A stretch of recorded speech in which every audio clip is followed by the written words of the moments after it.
Aloha, welcome to Hope Chapel Makiki. I'm Pastor Corey, and in this video I want to share with you about the fourth stage of discipleship, becoming a servant of God. I hope it's clear by the end of the video that I'm serious when I say that friendship with God, not leadership, is the goal of discipleship. What's key at this stage of development is learning to trust God to work in and through other people too. I'm sure you've heard it said that Christians are saved by grace and not by works. That's true at this stage of development too, where a follower learns to serve others by leaning on God to get help to meet the needs of other people. At first glance, it seems like God or one of his leaders is trying to put us to work at this stage of development. But in reality, Christ allows us to serve in situations that require more than we're capable of, so that he can teach us to trust him. Not just to trust him for our own salvation, not just to trust in his ability to work in and through godly and mature men and women, but to learn to trust him to work in and even through those we're being asked to serve.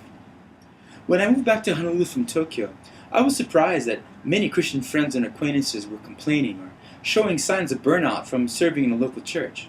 Sure, I met burnout Christians in Asia too, especially where cultural patterns of obligation and conformity appear to shape the church more than the church shapes the culture. But here in Honolulu, I've run into even more people who've left churches, ministries, even marriages and families, ostensibly because they were unable to keep up with the demands of the ministry that were being placed upon them. A closer look revealed one or more of these following factors. 1, a church culture which valued crowds over disciples. 2, a church culture which uses people to love things. 3, unclear boundaries and priorities in believers regarding God, spouse, children, work, and church membership. 4th, confusion about being a child of God and doing good works. 5th, unbalanced views of work, rest, relationships, and what's essential for growing from being a servant of God to a friend of God. Number 6, not having developed a foundation of trust in God that helps us to believe that God works in us directly, as well as through a leader, so that they can believe that God can and will work on behalf of and even through people who initially take more than they give. Did I just describe you? Your situation? Have you wondered, or are you perhaps even afraid to know how God sees you or your situation? No, don't worry about it. Jesus' teachings about servanthood, like the greatest among you shall be your servant, Matthew 23:11, or if anyone would be the first, he must be last of all and servant of all, Mark 9:35, seem to be saying that I should just get a grip and perspire for Jesus. The example of Christ we find in John 13, where he washes the feet of his disciples and then tells them, "You call me teacher and Lord, and you're right, for I am.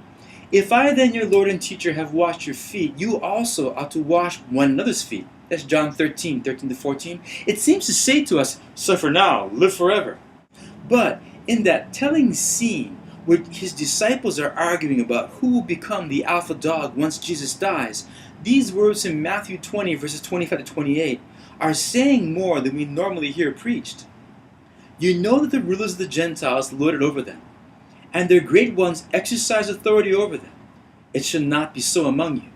But whoever will be great among you must be your servant, and whoever will be first among you must be your slave, even as the Son of Man came not to be served, but to serve, and to give his life as a ransom for many.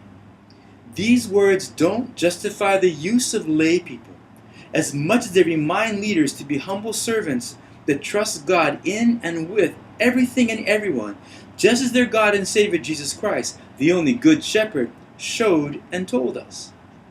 Well, maybe you're in a situation where people talk about doing church as a team, but the leadership is not humbly serving.